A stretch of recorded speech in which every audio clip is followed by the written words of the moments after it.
Vitamin D repeat ആയിട്ട് കുറയുന്നുണ്ടോ? എന്താണ് ഇതിന്റെ കാരണമെന്ന് ആലോചിച്ചിട്ടുണ്ടോ? ഒന്നാമത്തെ കാരണം സൂര്യപ്രകാശം ഏൽക്കുന്ന ടൈമിംഗ് രാവിലെ നേരത്തെയോ വൈകിട്ട് അധികം ലേറ്റ് ആയിട്ടാണ് സൂര്യപ്രകാശം ഏൽക്കുന്നതെങ്കിൽ വൈറ്റമിൻ ഡിയുടെ പ്രൊഡക്ഷൻ ശരിയായിട്ടുണ്ടാവില്ല. രണ്ടാമത്തെ കാരണം വൈറ്റമിൻ ഡി കഴിച്ചിട്ടും ശരീരത്തിൽ മഗ്നീഷ്യത്തിന്റെ കുറവുണ്ടെങ്കിലും വൈറ്റമിൻ ഡിയുടെ അബ്സോർപ്ഷൻ ശരിയായിട്ടുണ്ടാവില്ല.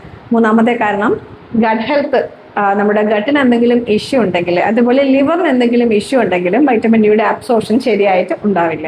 നാലാമത്തെ റീസൺ പറയുമ്പോൾ ഇൻഡോർ ലൈഫ് കൂടുതലാകുമ്പോൾ, അതായത് AC റൂമിൽ മാത്രം സ്പെൻഡ് ചെയ്യുന്ന ഒരു സാഹചര്യം വരുമ്പോൾ സൂര്യപ്രകാശം ഏൽക്കാനുള്ളൊരു അവസരം കുറയുകയും വൈറ്റമിൻ ഡി അബ്സോർപ്ഷൻ കുറയുകയും ചെയ്യുന്നു.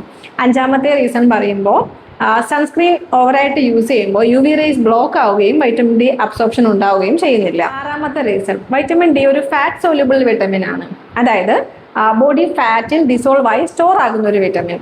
അതുകൊണ്ട് തന്നെ ഒബേസിറ്റി, ബെല്ലി ഫാറ്റ് ഒക്കെ ഉള്ളപ്പോൾ ഈ ഒരു വൈറ്റമിൻ ഡി ബ്ലഡിൽ ആക്റ്റീവായി സർക്കുലേറ്റ് ചെയ്യാതെ ഫാറ്റിൽ സ്റ്റോർ ആകുന്നു. അപ്പോൾ ശ്രദ്ധിക്കേണ്ട കാര്യം, വൈറ്റമിൻ ഡിയുടെ കുറവ് മാറണമെങ്കിൽ സൺലൈറ്റ് മാത്രം പോരാ, ലൈഫ് സ്റ്റൈൽ കൂടി മാറ്റണം.